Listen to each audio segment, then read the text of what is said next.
Black Swan. The 12 Lessons of Abandonment Recovery by Susan Anderson. Lesson 9. Several weeks later, the boy comes through the hallway again. This time, he stays on the other side of the room as far away as he can get from the little girl. She looks at him from her corner. Her heart pounds. She practices saying hello to him inside her mind several times. Then, she finally blurts out, "Hello, Jonathan!" Her stomach goes into a knot as she hears her own voice reverberate around the room. But she makes sure not to stare at him afterward. She listens as he moves toward the door. "I didn't know you could talk," he calls to her as he lets the screen door bang shut behind him. Then, he runs outdoors to play ball with the other boys. The little girl runs down the hall to find the woman. Finally, she sees her on the lawn and rushes to her, pulling at her skirts. "The boy!" cries the little girl. "The boy!" "You are finally talking," says the woman, putting her arm around the little girl, her skirts flowing against her side. "Come, precious one. We will go see the swan." When they arrive at the shoreline, the little girl watches her beautiful swan sail easily through the flock of white swans, turning gracefully this way and that, arriving to meet her. "Tell me what happened," he says. "I was nice to the boy, and he was mean to me," reports the little girl. "That is good," responds the swan, making a full turn of the water. "Good that you were nice to him." "But he was mean," she cries. "You felt he was mean," says the swan. "But if you keep treating others as you would like to be treated, eventually you will find those who will meet you halfway, people to feel safe with. These will be your friends." "But then they will be mean to me, and they will leave me," she cries.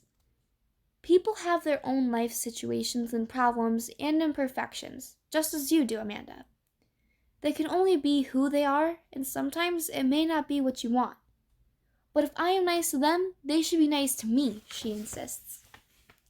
Giving to give is the idea, Amanda.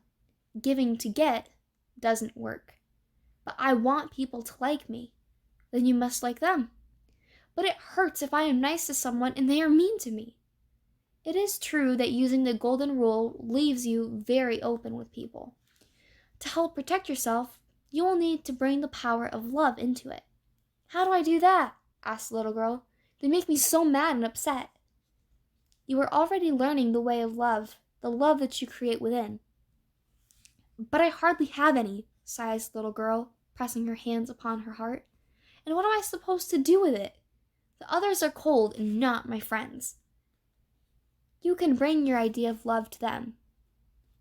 "But how can I give an idea? I don't understand." "It's much easier than you may think. It involves only 2 steps.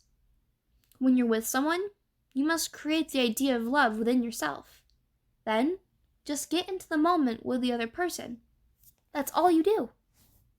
"But the moment is for when I am alone," argues the little girl. "It also offers a gift for being with others. But I don't know how." "It's not difficult, Amanda. You just open your senses to the person you are with. See them, hear them, be with them." "How?" "Maybe you will just say a hello, or look at what they are looking at, or just remain a quiet presence. Or you may talk with them." "No!" cries the little girl. "I am too afraid." "You will find a way to be with other people that feels comfortable to you. Then you can practice it on someone." "Like who?" challenges the little girl. "Like anybody. The person who collects your ticket on a bus, or brings the laundry, or just about anybody. Just think of the love you have inside and be completely with that person." "But I'm too scared around people to do anything like that," cries the little girl. "And what if they are mean?" "You get strength from the idea of love which you create," says the swan. "I don't feel strong," says the little girl. "Maybe not yet," answers the swan. "But is your idea of love getting stronger? That is the important thing." The little girl looks down upon the ground and hugs her knees. "I don't know," she says. "Can you tell me what your idea of love is about so far, Amanda?" She pauses for a while. "Caring," she finally says softly. "And not being mean," she adds a little louder. "And not leaving people when they don't want you to." She looks into the eyes of her swan. "That's about all." It is a strong idea, Amanda. It comes from inside your sacred place where no wounders are allowed. Its strength is pure and its warmth is real. "If it is, then tell me," pleads the little girl.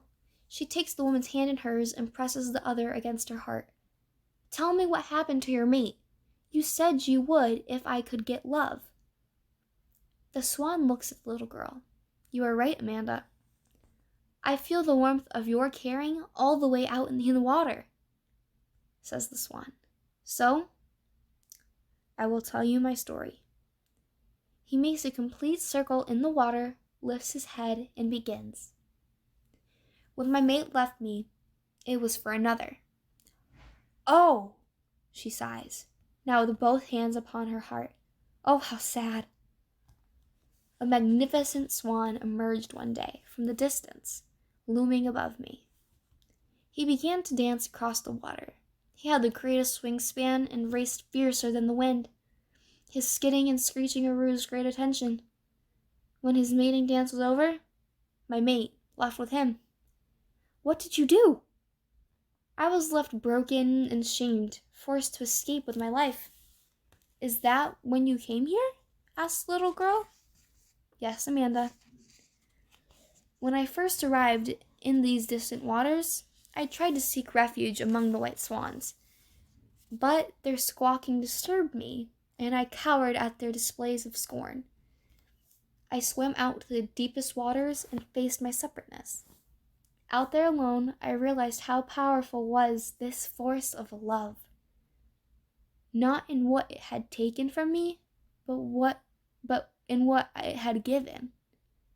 I knew I wanted to love, to grow again inside my heart. I knew I wanted that." The little girl nods understanding toward her swan. "I spent many hours with this idea and held on to it, even as the others rejected me," continues the swan. "Soon, there was no one to object to the warmth that I had began to radiate, and many to swim within its range, to bask unknowingly in its radiance." "Then how come I can't see it?" asks the little girl. "It is very quiet," says the swan, "but powerful." He glides towards the water's edge and looks directly into the eyes of the little girl. "It is working right now, Amanda." She gazes back at her beautiful swan. "Generate love, Amanda. I will always be here to share its warmth," he says, beginning his return. "Be sure to practice it with others in the meantime, will you?" With a swoop of his neck, the swan makes his way through the flock of white swans and beyond them.